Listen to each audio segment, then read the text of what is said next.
story, the Gibeonites dupe the Israelites into signing a treaty with them and promising them protection. And when the Gibeonites are in fact attacked by their fellow Canaanites, okay, there are actually people in there picking up some stones there. We're going to go up now to Azekah and have a look at the region from a wider perspective.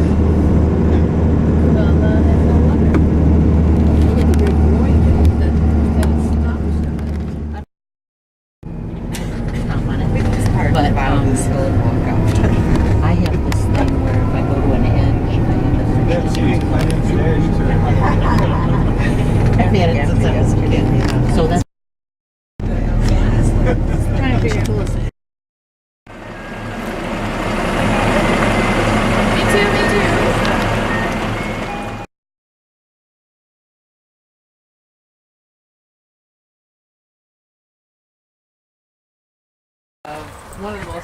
Arguably one of the most famous stories from the Bible ever, the battle between David and Goliath.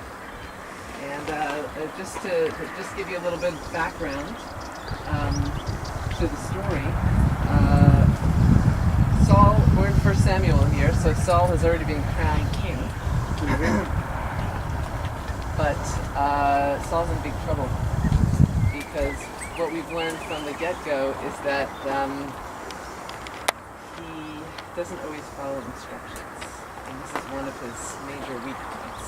And it's probably related to the fact that Saul never had the same kind of hardcore confidence and self-confidence in his relationship with the Lord, or with his role as a tool in the hands of the Lord. He never was as confident about it as we're going to see David is later on. And he makes a number of mistakes, and his final mistake is a fatal one because he's sent out to fight Amalek, which is one of Israelites' worst enemies, if not the worst. And his instructions are to completely destroy them, everybody. Not only the men, but the women and the children and the babies and the cattle and the horses and all the pussycats and the puppy dogs and everybody. Nothing is to be left alive. And when he returns from battle victorious to Samuel, who's the last of the judges and the spiritual leader at the time, Samuel is apoplectic to see that not only does Saul and his army have all this choice cattle that they brought back with them, but they've also got the king of Amalek, Agag, in handcuffs that they're dragging behind them. And Samuel says, what's going on here? You've got very clear orders to kill everybody. And Saul starts to make excuses. He says, well, we saw these beautiful animals and we decided to take them as an offering to the Lord, and my soldiers didn't listen to me when I told them to kill, and blah, blah, blah. And Samuel says, you are finished. That's it. It's all over. From this moment on, the Lord is withdrawing his support from you. You're finished. He doesn't get zapped, right, like some other people do. He doesn't die. He's just abandoned by Samuel and by the Lord. It's very tragic, really. And Samuel is devastated because he wasn't too wild about this whole idea of giving Israel a king to begin with. And here he sees what abysmal failure Saul has been, and he's majorly down in the dumps.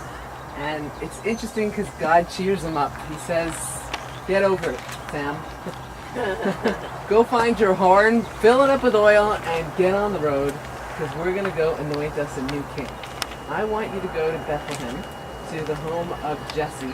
He's got a big family, and you're going to anoint one of his sons to be the next king of Israel. And that's exactly what Samuel does. He gets to Jesse's house, and he's got 8 sons, and 7 of them are paraded in front of him. And they're all these nice, fine male specimens, strong, tall, handsome, and the message that Samuel is getting from God is that not one of these guys. There's nobody here in this room that's supposed to be crowned king. And Samuel says to Jesse, do you have any other sons? And he says, well, I got one more, my youngest son. The youngest, he's always the low man on the totem pole. He has to do the job that nobody else wants to do, which in this case means being out in the fields with the flocks. He says, I've got one more son. He's a shepherd, and he knows it. and Samuel says, well, call him and get him over here. And David is brought in, and pretty much from the moment he walks in the room, Samuel knows this is it. He's got this incredible force around him because of his extraordinary faith in the Lord and his relationship with the Lord. And he's not big, he's not tall, and we're led to understand by the way, Saul, we're told, was a big strapping guy. He was a head taller than everybody else. He looked the way a king was supposed to look. And here the implication is, don't judge a book by its cover. It doesn't matter what's on the outside. What's important is on the inside. And God chose David because of what was on the inside. So David is secretly crowned the next king of Israel that nobody knows about. The next time we meet him, he's been chosen as a kind of a servant, guard, musician in Saul's court. And then Saul comes down here to fight the Philistines in the valley of Goliath. Now, Saul has already come up against the Philistines once. And by the way, what the Philistines are trying to do, they're down in the coastal plain and a little bit eastwards of it. They're trying to break through to the east. Now look with me off in the distance. On the horizon, can you see mountains there? Those are the hills of Judea. Hebron is over here, and Bethlehem is a little bit further north of us. Well, Bethlehem is not very far from here. As a matter of fact, it's kind of hard to see, but it's walking distance in those days, less than 20 miles from this area. What the Philistines are trying to do is push westwards. Right? Remember we said keys to wealth and power, control of the trade routes? We've already taken control of the coastal plain and the road that goes up that way.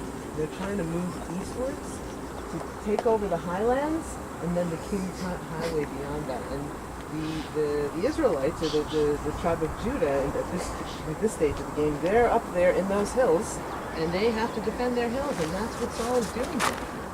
He's come down to the valley of Elah to meet the Philistines as they come eastwards in their attempt to break through to the highlands in the east. And that's when the story of David and Goliath takes place. Now, let me give you a few geographic pointers. We are of the places that are mentioned in this story. We are standing now on Tel Azekah. We're just sitting here in this place. Okay? Up on this high hill. Now, look across with me. There's another hill over there that's got sort of a bald spot on it. That is, no, sorry, it's a little bit further down. Can you see that there's a ridge here, a green ridge continues, and behind it, you can see the beginning of another hill. That's Soho. Okay, we're going to hear that the Israelites were camped near Soho, the Philistines near Azekah, and the valley in between them. Now, the brook of Elah.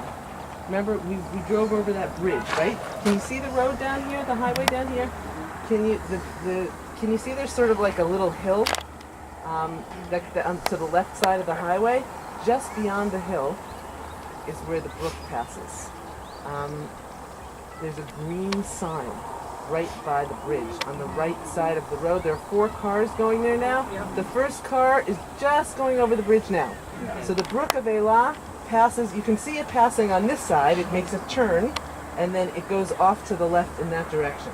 So let's read the story and then see if we can get the geography straight because it's complicated. Okay, we're in 1 Samuel 17.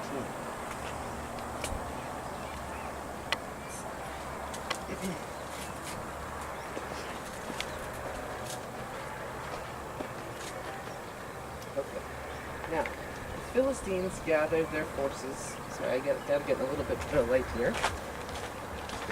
Philistines gathered their forces for war and assembled at Soho in Judah, over there. They pitched camp at Benjamin between Soho and Azekah. Okay, so they're down there in the valley between these 2 hills. Saul and the Israelites assembled and camped in the valley of Elah and drew up their battle line to meet the Philistines. The Philistines occupied one hill and the Israelites another, with the valley in between them. my understanding of this thing, having looked at it from different angles and walked it as well, from my understanding here, the valley of Elah, the riverbed, the stream bed that goes under the road there, is basically the dividing line between the Philistines and the Israelites. The Israelites are on this hill over here, to the left of the valley of the brook, and the Philistines are on this side on the right of it. Okay, that's kind of the border between the Israelites and the Philistines, not the road, but the brook. Okay, so we're on the west side of the brook, where the Philistines would have been, and the Israelites are on the east side of the brook. That seems to be the only way to make sense of it. Okay, a champion named Goliath, who was from Gath, came out of the Philistine camp. He was over 9 feet tall. He had a bronze helmet on his head and wore a coat of scale armor of bronze weighing 5,000 shekels. On his legs he wore bronze greaves, and a bronze javelin was slung on his back.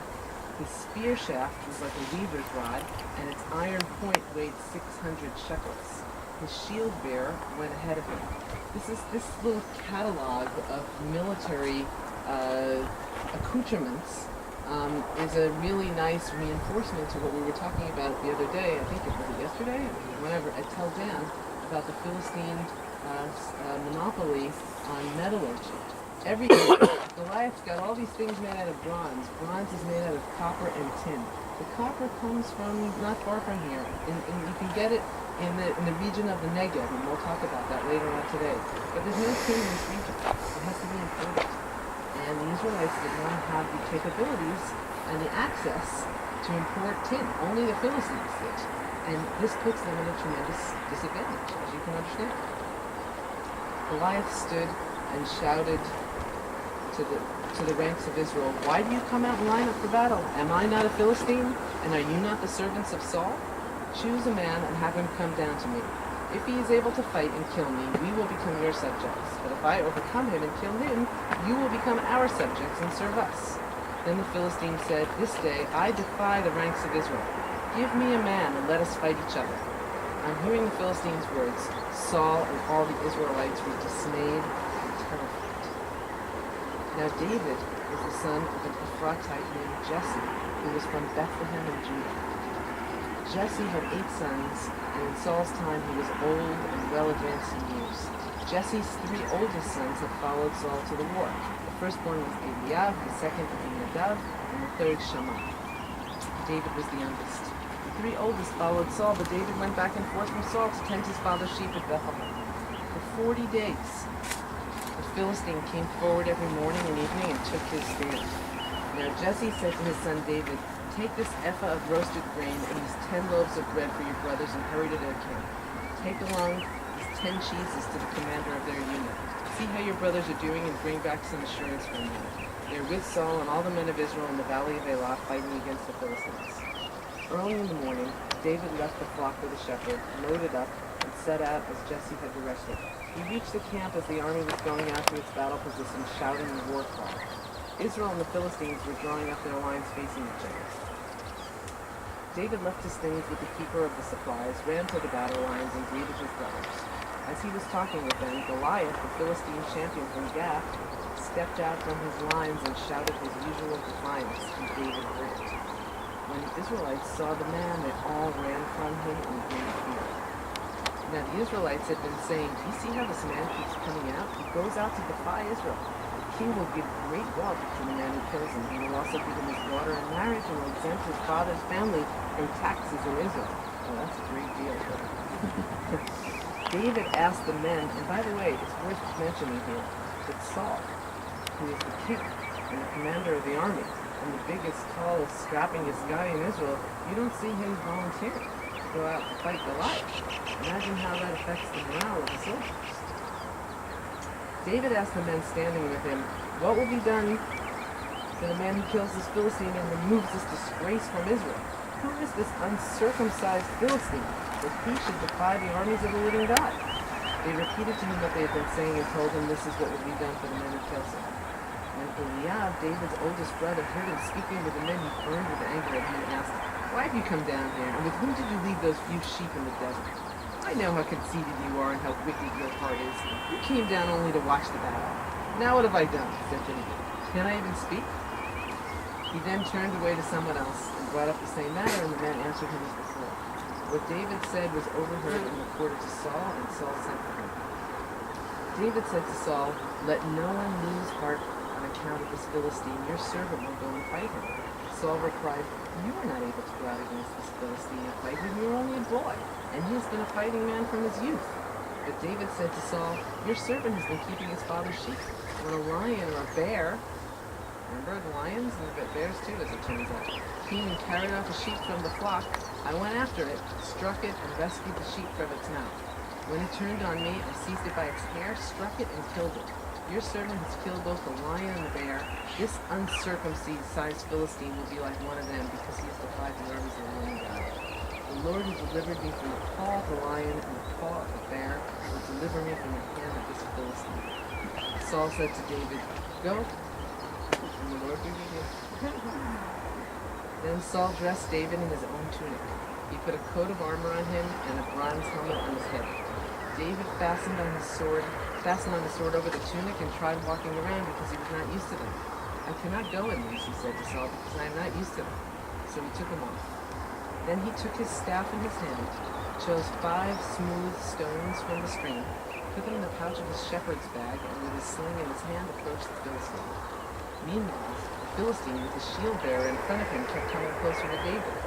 He looked David over and saw that he was only a boy, ruddy and handsome, and he despised him. He said to David, "Am I a dog that you come at me with sticks?" And the Philistine cursed David by his gods. "Come here," he said, "and I'll give your flesh to the birds of the air and the beasts of the field."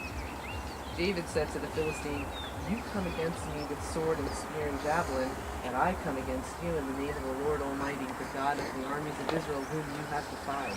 This day the Lord will hand you over to me, and I'll strike you down and cut off your head.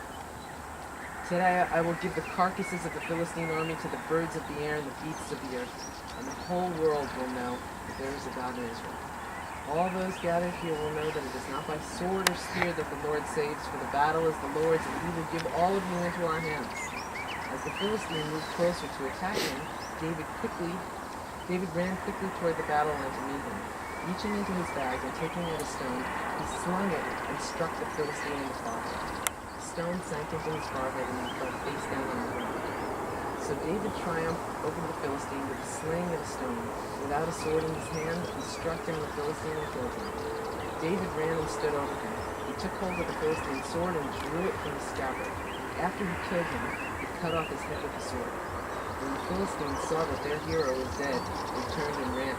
Then the men of Israel and Judah surged forward with a shout and pursued the Philistines to the entrance of Gath and to the gates of Ekron. Their dead were strewn along the Shaaraim road to Gath and Ekron. When the Israelites returned from chasing the Philistines, they plundered their camp. David took the Philistine's head and brought it to Jerusalem and put the Philistines' weapons in his own tent. As Saul watched David going out to meet the Philistines, he said to Abner, commander of the army, "Abner, whose son is that you have?" Abner replied, "As surely as you live, O king, I don't know." The king said, "Find out whose son this young man is." As soon as David returned from killing the Philistine, Abner took him and brought him before Saul, with David still holding the Philistine's head. "Whose son are you, young man?" Saul asked. David said, "I am the son of your servant Jesse of Bethlehem." Now,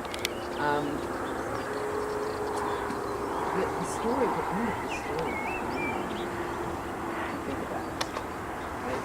We know that David's been serving as a court musician in Saul's palace. We know that David has just had a conversation with Saul before he went out to fight. So, what's going on here? At the end of the story, where he says, "We will attack you." And his commander of his army says, "Oh." Seems to be saying, "Never seen him before. How could it be that nobody knows who David is here?" Anybody have any idea why? I don't want to guess. I mean, there's more than one theory. I have my own. Just curious if anybody else has any ideas.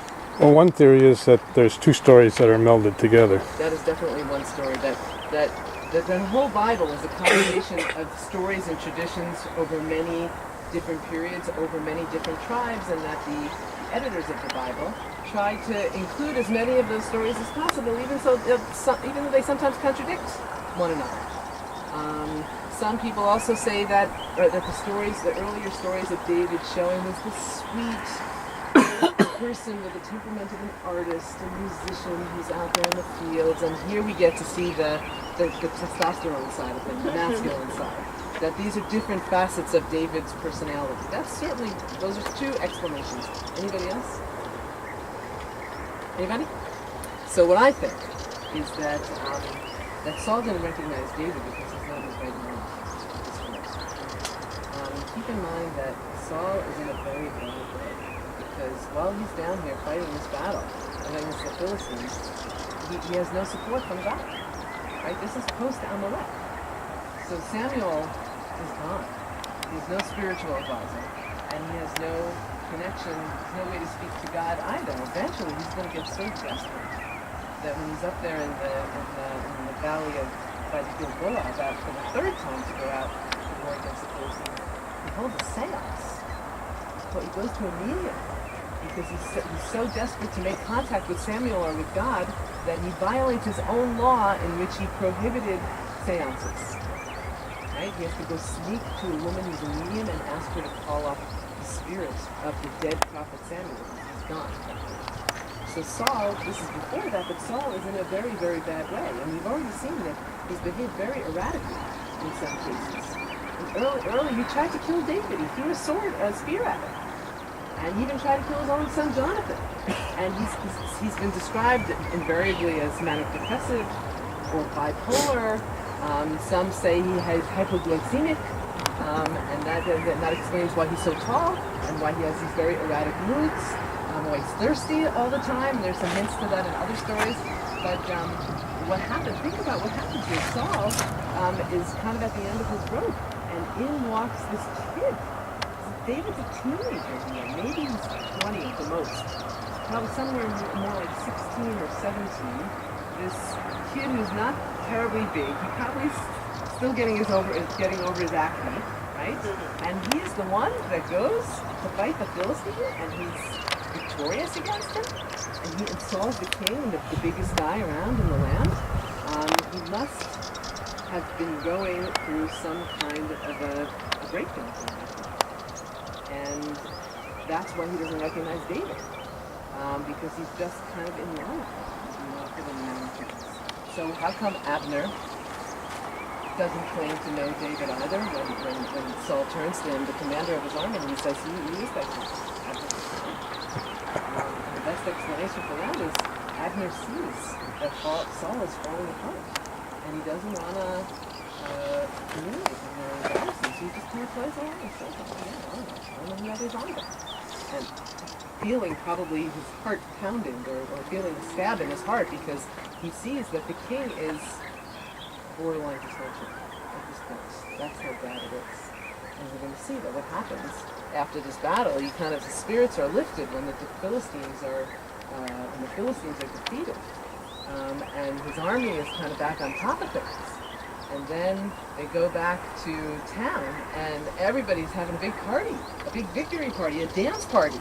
And everyone's out there singing and dancing, and the women are singing the song that goes, Saul has slain his thousands, and David has slain his tens of thousands. Now, this song went straight to the top of the second millennium BCE hit parade, right? It was number one for weeks and weeks and weeks. But when Saul, and by the way, the scholars tell us that song is very formulaic. It was a typical victory song that would have been sung by anybody in this time and place way back in the day. But Saul took it as a very personal hurt.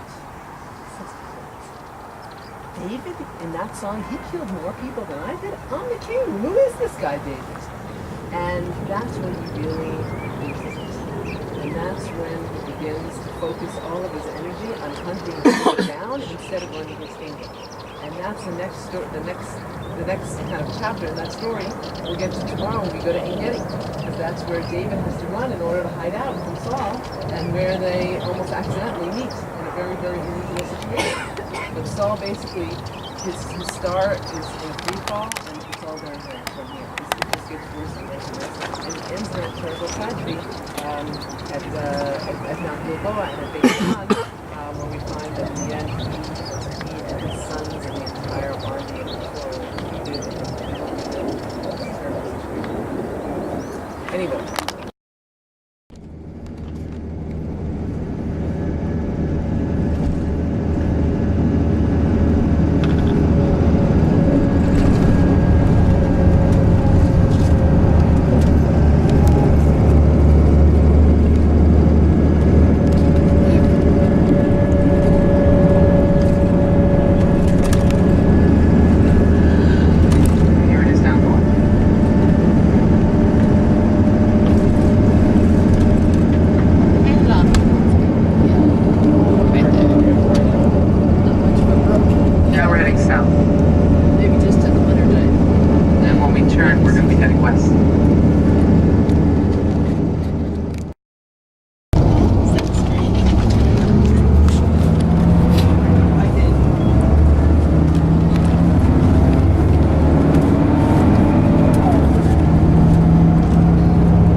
Actually, because that's not the point. The whole point of the story, and it's a fascinating story that we could talk about for hours, the point of the story is that the encounter between Judah and Tamar takes place at a roadside shrine. So they were all over the place, okay?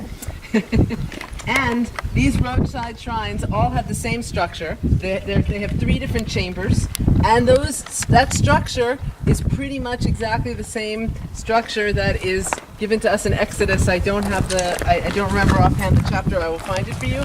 That explains to us what the tabernacle looks like. So these are basically miniature tabernacles all along the highways and byways of ancient Israel, where people stopped to make offerings and to communicate with God.